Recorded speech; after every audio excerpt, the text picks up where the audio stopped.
మీ ఊర్లో 100 ఫ్యామిలీస్ ఉంటే ప్రతి ఫ్యామిలీకి గవర్నమెంట్ 30,000 రూపీస్ ఇస్తుందనే విషయం మీకు తెలుసా? కాకపోతే డైరెక్ట్ గా మీ బ్యాంక్ అకౌంట్ కి కాదు, అది మీ గ్రామ పంచాయతీ అకౌంట్ కి ఇస్తుంది. అది ఎలానో ఒక చిన్న క్యాలిక్యులేషన్ చేద్దాం. ప్రతి సంవత్సరం ఒక చిన్న ఊరికైతే 30 లక్షలు వస్తుంది.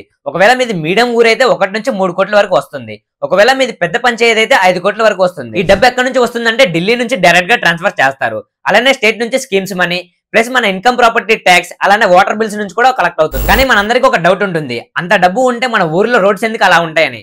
ఎస్, మీ ప్రశ్న కరెక్ట్. ఈ 2 కోట్లతో రోడ్స్ కి 30%, వాటర్ కి 25%, లైట్స్ కి 15%, శానిటైజేషన్ కి 15% స్పెండ్ చేయాలి. అన్ని ప్రియారిటీస్ ని బ్యాలెన్స్ చేయాలి కదా, సో అందువల్ల ఇలా ఉంటుంది. మీకు ఒక సీక్రెట్ చెప్తాను, మంగరాజా స్కీమ్ లోనే మన యావరేజ్ పంచాయతీకి ఇయర్ కి 50 lakhs నుంచి 1 crore వస్తుంది. Plus central financial commission grants, state grants, schemes అన్ని కలిస్తే రియల్ నెంబర్ చాలా పెద్దదిగా ఉంటుంది. బట్ ఇక్కడ బిగ్గెస్ట్ ట్విస్ట్ ఏంటంటే ఈ డబ్బులనే పబ్లిక్ మనీ. మీరు గ్రామ సభ మీటింగ్ కి వెళ్తే ఫుల్ బడ్జెట్ డీటెయిల్స్ మీకు చెప్తారు. ఆర్టీఐ ఫైల్ చేస్తే అకౌంట్ లో లాస్ట్ రూపీ వరకు డీటెయిల్స్ ఇస్తారు. సో ఫ్రెండ్స్, నెక్స్ట్ టైం గ్రామ సభకి డెఫినెట్ గా వెళ్ళండి. మీ ఊరు ఈ కోట్లన్నిటిని ఎలా స్పెండ్ చేస్తున్నాయో కూడా చూడండి. లైక్ చేస్తే పార్ట్ 2 లో ఎక్స్పెన్సెస్ బ్రేక్ డౌన్ చూపిస్తాను.